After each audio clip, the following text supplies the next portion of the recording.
వెంకయ్యనాయుడు గారు లేని లోటు మనకి జాతీయ స్థాయిలో కనబడుతోంది. అంటే నరేంద్ర మోడీ, అమిత్ షాలతో డైరెక్ట్గా కూర్చుని కన్విన్స్ చేయగలిగిన భారతీయ జనతా పార్టీ నాయకుడు ఎవరు లేరు. వెంకయ్యనాయుడు గారు లాంటి వాళ్ళు ఉండబట్టి ఆంధ్ర తెలంగాణ విభజన సాధ్యమైంది. ఆయన తమ అధిష్టానాన్ని ఒప్పించారు.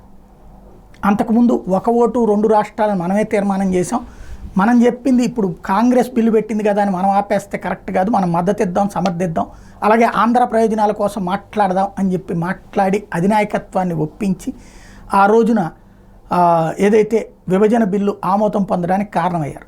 అట్లాగే కీలకమైనటువంటి వాటిట్లో ఆయనకు ఉన్నటువంటి పలుకుబడి అపారమైనటువంటిది. ఆయన మాటలకు వాళ్ళు వాల్యూ ఇస్తారు. ఆయన తర్వాత ఆ స్థాయికి ఎవరు చేరుకోలేకపోవడం అనేది రాష్ట్రానికి సంబంధించినటువంటి శాపం. అలాగే ఇప్పుడు ఒక అన్నామలై తమిళనాడు అయినా, కర్ణాటక యడ్యూరప్ప అయినా వాళ్ళది వాళ్ళ రాష్ట్రాల్లో పట్టు కానీ టోటల్గా దక్షిణాది లీడర్లుగా ఏమీ ఎస్టాబ్లిష్ కాల. భారతీయ జనతా పార్టీలో ఒక్క వెంకయ్యనాయుడు దక్షిణాది మొత్తానికి నాయకుడిగా అక్కడ తన సత్తా చూపించగలిగారు. అదే సందర్భంలో ఒకప్పుడు అధ్యక్షుడిగా కూడా చేసి ఉండటం, ఏకంగా వైస్ ప్రెసిడెంట్కి వెళ్ళేదాకా కూడా ఆయనకి ఆ స్వేచ్ఛ ఉండటంతో జరిగింది. ఇదంతా ఇప్పుడు ఎందుకు చెప్తున్నానంటే, ఇవాళ మంచి అవకాశం భారతీయ జనతా పార్టీ దక్షిణాదికి విస్తరించాలనుకుంటుంది.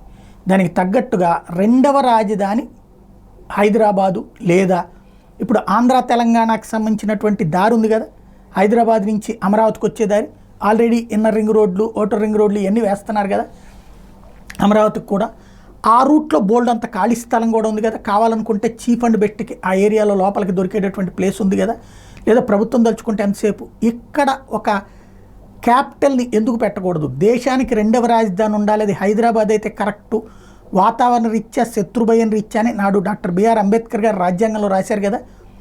ఇంతవరకు నార్త్ ఇండియా పెత్తనమే నడుస్తుంది. ఇప్పుడు అక్కడ ఢిల్లీలో చూస్తే పొల్యూషన్ పొల్యూషన్ పొల్యూషన్, చివరికి దీపావళి కూడా నిర్వహించుకోలేరు. తాజాగా అక్కడ పొల్యూషన్ మామూలుగా 0 నుంచి 50 పాయింట్లు ఉంటే బాగుందని, 51 నుంచి 100 దాకా ఉంటే సంతృప్తికరమని, 101 నుంచి 200 ఉంటే మధ్యస్థమని, 201 పైన 300 దాకా ఉంటే బాగాలేదని, 301 నుంచి 400 అంటే అస్సలు బాగాలేదని, 401 నుంచి 450 అంటే తీవ్రమని, 450 కంటే ఎక్కువైతే అత్యంత తీవ్రమని. అయితే ఢిల్లీలో ఏకంగా 500 దాటేసింది ఈ పొల్యూషన్కి సంబంధించిన ఇండెక్స్.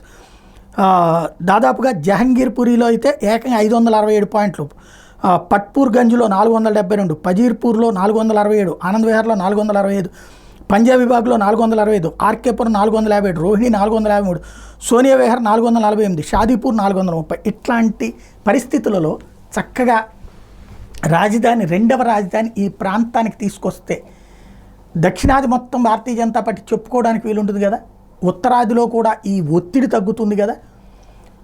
తమిళనాడు లేదా కనీసం తమిళనాడు, కర్ణాటక, ఆంధ్ర బోర్డర్ అయినటువంటి ఆ తిరుపతి, ఆ ప్రాంతాల్లో పెట్టుకుంటే శ్రీవారి సన్నిధిలో ఉన్నట్టు ఉంటుంది.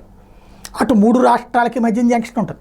లేదా ప్లేస్ చాలదనుకుంటే హైదరాబాద్ని అయినా ఎంచుకోవచ్చు రాజధాని కింద, కేంద్రపాలిత ప్రాంతం కింద ప్రకటించుకుని చేసుకోవచ్చు. లేదా హైదరాబాద్ అమరావతి దారిలో ఏదన్నా ప్లేస్ని ఫిక్స్ చేసుకుని అక్కడ కావాలంటే చేసుకోవచ్చు. తద్వారా దక్షిణాదికి సుప్రీంకోర్టు బెంచి ప్లస్ రాజధాని, రెండవ రాజధాని ఇక్కడ ఏర్పడితే అటు భారతీయ జనతా పార్టీకి ప్రయోజనం, ప్రజలకి ప్రయోజనం, అందరికీ ప్రయోజనం.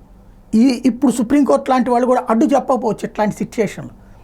ఎందుకని అంత సీరియస్గా వెళ్ళలేకపోతున్నారంటే నార్త్ ఇండియన్ పెత్తనమే అక్కడ ఉంటుంది కాబట్టి.